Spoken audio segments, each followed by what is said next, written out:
Alrighty, so this next lesson is basically the same as the previous lesson, but with a little bit more algebra. So it's what he calls special cases, and it addresses what happens when there are variables that are outside of the square root. So in all of the other stuff, all of our variables were inside the root, and now we're gonna have some that are outside. So not a whole lot changes.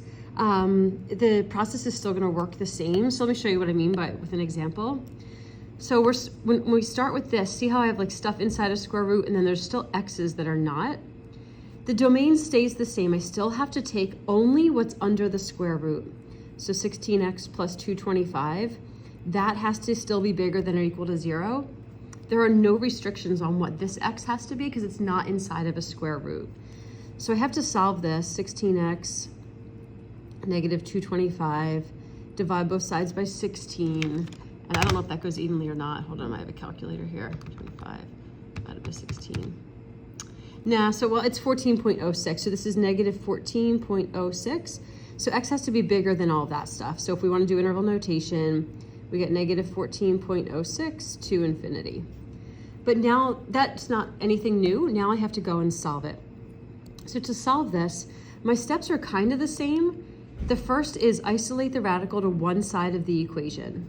So this is, I don't have anything else with it. There's nothing multiplied or added outside of it. So I'm ready to do the next step, which is raise both sides to the power of 2.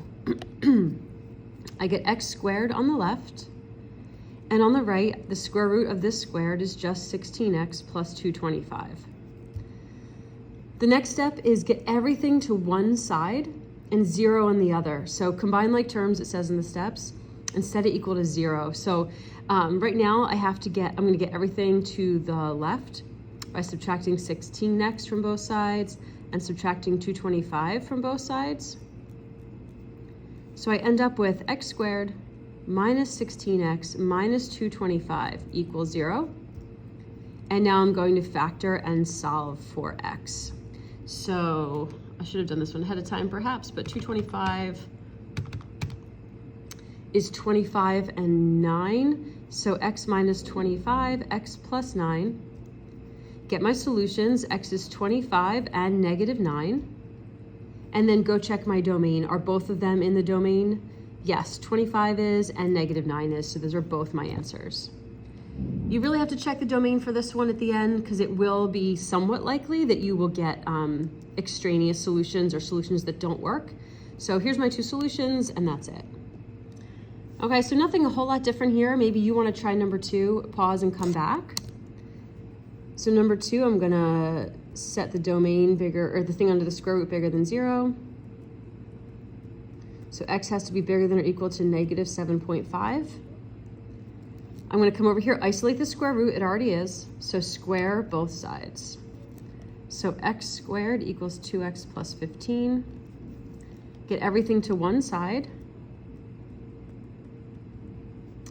Factor x minus 5, x plus 3, and solve. X equals 5 and negative 3. They are also both in the domain, so we're good. Okay, number 3 is the similar. So number 3, I still do the domain. 9x has to be bigger than or equal to 0, so x has to be bigger than or equal to 0. But now when I take both sides to the power of 2, watch what happens. This thing goes squared, this thing goes squared. But on the left, x minus 10 squared is the same as x minus 10 times x minus 10. You can't distribute the squared to both terms. You've got to like FOIL this all out. I get 9x on the right. So I have to go x squared, FOIL this out. I'm going to get minus 20x plus 100. Oops. Now get everything to one side. So x squared minus 29x plus 100 equals 0. Factor if I can, it will, x minus 5, x minus 20. Nope, that's not it. It's 25 and 4. Yeah, that's it. So x equals 25 and 4. They're both bigger than 0, they're both answers. Okay, so sometimes when I have to square one of the sides and it's like adding or subtracting, you're gonna have to FOIL that out.